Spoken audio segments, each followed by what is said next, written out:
And a mass evacuation is underway in the Gaza Strip tonight after a warning from the Israeli military. 1 million Palestinians from northern Gaza are heading south, most of them walking. Israel told them to evacuate for their own safety ahead of this expected ground invasion and the continuing air bombing. The United Nations warns that half of Gaza's entire population fleeing at once would exacerbate what is already a humanitarian crisis in the territory. Hamas says more than 70 evacuees have been killed by Israeli airstrikes so far. In the meantime, Defense Secretary Lloyd Austin is in Israel today, where he met with Israel's defense minister in a show of U.S. military support. The world has just witnessed a great evil. Now, this is no time for neutrality or for false equivalence or for excuses for the inexcusable. There is never any justification for terrorism. The United States will make sure that Israel has what it needs to defend itself.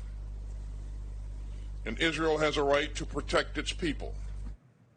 Joining us now with more is former Defense Secretary William Cohen. Secretary, it's good to have you on the show. How big a deal is it that Lloyd Austin is there saying things like that?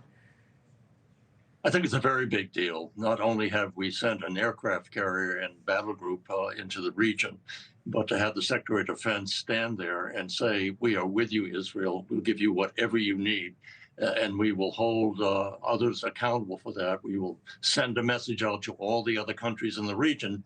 Don't try and take advantage of the situation because you'll pay a price for it. He said, if there's any message I have, it's simply don't. And I think that's a strong message, and it's one that needed to be delivered. I think his speech was powerful, straightforward, and the right thing to say. There are reports, they're unconfirmed as of now, but there are reports that the United States may be pushing Israel to delay a ground invasion. If they're true, why would we be doing that? Well, I think the United States, like other countries, are worried that there'll be a total bloodletting on the part of killing as many Palestinians as possible if the Israelis go in on a full-scale basis.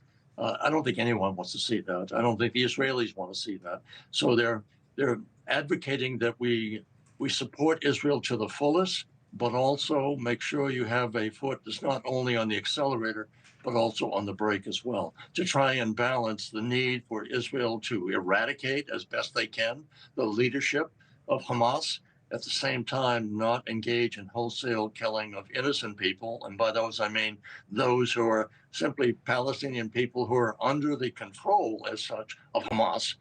They may not support Hamas, but Hamas is the only governing authority right now in Gaza that gives them healthcare, et cetera. So it's a tough balancing act.